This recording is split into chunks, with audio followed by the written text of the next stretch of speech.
the attack on democracy that is taking place in India.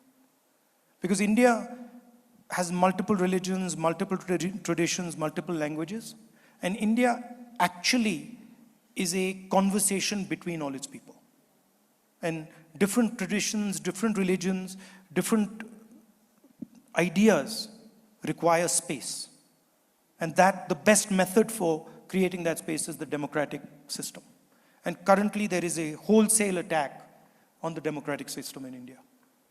So that's a risk. This other big risk is risk between different conceptions, different parts of the country, right? Some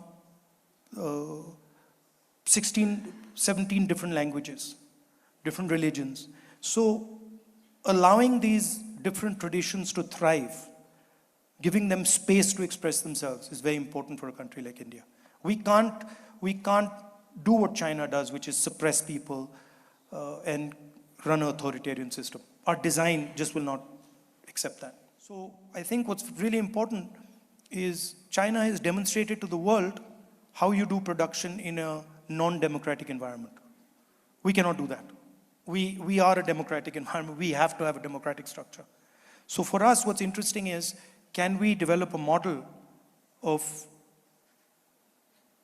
production, a model of manufacturing that is competitive with China, but in a democratic environment? And that's where a lot of the conversation between countries like the United States and India, Western Europe, is heading. I think, of course, India has tremendous potential. It's 1.4 billion people, the size, bigger than China now in terms of population. But India is a completely different system than China. So whereas China is very centralized, uniform, India is decentralized and has multiple languages, multiple cultures, multiple traditions, multiple religions.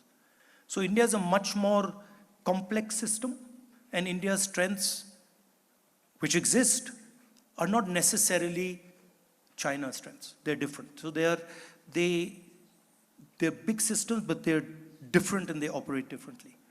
India also has a very old tradition, spiritual tradition, and a thought system. Very profound and old ideas that are very useful in today's world. The idea of non-violent political action comes from deep within Indian tradition. Mahatma Gandhi was a modern exponent of that. So there's a lot that India can offer to the world in terms of our tradition, our way of thinking, information technology, our engineering capability, our healthcare system. So I'm very optimistic about India. But at the same time, there are also fault lines within the Indian structure. There are risks that India has to overcome. On top of all this, you can overlay AI. So from production and from consumption comes data. The Chinese control production data. They're the only ones who know, who produce the data when things are produced. When this TV screen was produced, the Chinese have the data on how it was done. When the speaker was produced, the Chinese have the data on how it was done. The Americans don't. So the Chinese dominate production data, and the Americans in the Western world and in India, they dominate consumption data. So Uber is consumption data. Google is consumption data, right? So that's the data on which AI is going to work. And a lot of people say, well, AI is going to revolutionize things. Absolutely, it's going to revolutionize things.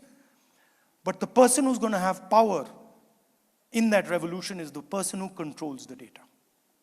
And for example, in our part of the world, most of our data is controlled by the United States, by companies like Google, by companies like Uber, by companies like WhatsApp.